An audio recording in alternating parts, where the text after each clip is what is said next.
आज हम एक बहुत इंपॉर्टेंट और मिसअंडरस्टूड टॉपिक पर बात करते हैं। क्या वाइफ का हस्बैंड की प्रॉपर्टी पर ऑटोमेटिकली राइट होता है?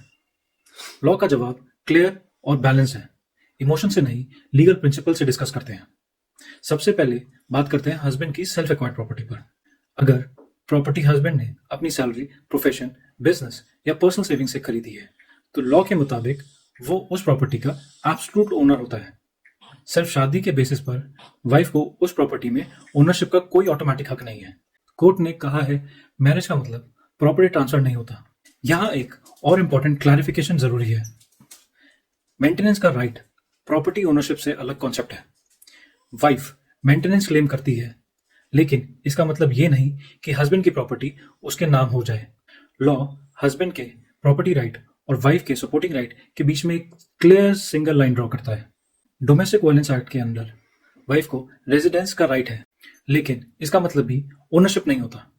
रेजिडेंस का मतलब सिर्फ रहने का हक, प्रॉपर्टी बेचने, ट्रांसफर करने या कंट्रोल करने का हक नहीं। हस्बैंड की ओनरशिप इससे अफेक्ट नहीं होती। लॉ हस्बैंड को पूरा अधिकार देता है कि वो अपनी सेल्फ एक्वायर्ड प्रॉपर्टी जैसे चाहे वैसे डिस्ट्रीब्यूट कर सकता है।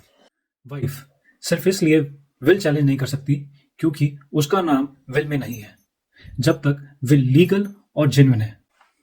एक बहुत कॉमन मिथ ये है हस्बैंड की प्रॉपर्टी शादी के बाद वाइफ की भी हो जाती है। लॉ इस मिथ को क्लियरली रिजेक्ट करता है। शादी पार्टनरशिप है, प्रॉपर्टी मर्जर नहीं।